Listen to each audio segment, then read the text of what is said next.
বাবুল ভাই, আপনিও কি এটা কি ইতিবাচক হিসেবে দেখেন কিনা? এই যে একটা মানে এক্সট্রা বডি গিয়ে অনেক ঝামেলা মেটাচ্ছে, এটা একটা প্রশ্ন। একটা প্রশ্ন হচ্ছে যে বিভিন্ন জায়গায় পত্রপত্রিকায় খবর এসেছে যে অনেক চাঁদাবাজের হাত বদল হয়েছে শুধুমাত্র অন্তর্বর্তী সরকারের আমলে, এবং সেখানে যেখানে আওয়ামী লীগ ছিল সেখানে বিএনপি হয়েছে, এরকম নানা খবর আমরা পেয়েছি। কারণ বাজারের সিন্ডিকেটের কথাও খবর এসেছে। এই বিষয়টাতে আপনার কি মতামত? মানে বিএনপি তো একটা বিশাল রাজনৈতিক দল, তাদেরও আসলে অনেক বেশি সাহায্য করার জায়গা ছিল অন্তর্বর্তী সরকারকে।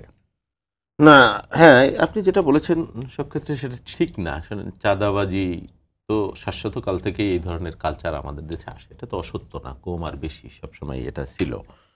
তবে এটা আমাদের থাকুক, এটা আমরা কাম্য। আমাদের একটা ভদ্র সমাজে, গণতান্ত্রিক দেশে এই কালচার বা এই অভিযোগ এটা মানে অনাকাঙ্ক্ষিত।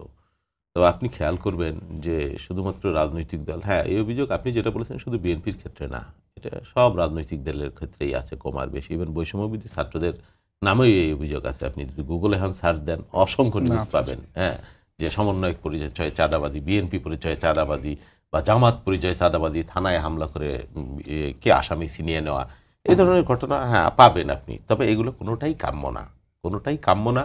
আর আমার দলের যে বিষয়টা আপনি বলেছেন, শোনেন, আমার একটা বড় দল, এটা আপনি অস্বীকার করলে চলবে না। টেকটাপ থেকে তেঁতুলিয়া আমার একেবারে প্রত্যেকটা গ্রামে গঞ্জে আমার কর্মী আছে।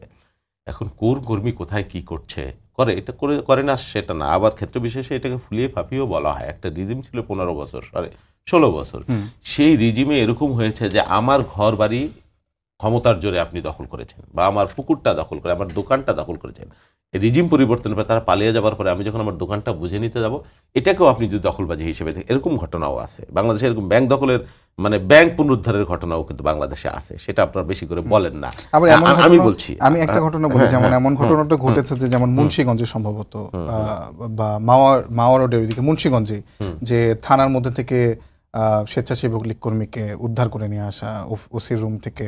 আমি বলছি তো আছে তো এরকম। এটা বিএনপির বিরুদ্ধে আপনি বলতে পারবেন, জামাতের বিরুদ্ধে বলতে পারবেন, বৈষম্য বিরোধী ছাত্রদের বিরুদ্ধে মোটা দাগে অভিযোগে আছে। আমি সেটাই বলছি নাই সেটা বলছি না আমি।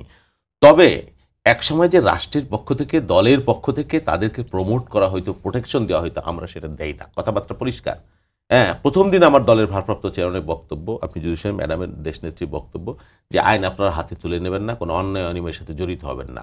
আর একটা কথা উনি বলেছেন যে বিজয়ের গৌরব তখনই মহিমান্বিত হয় যখন বিজয়ের কাছে পরাজিত নিরাপদ থাকে।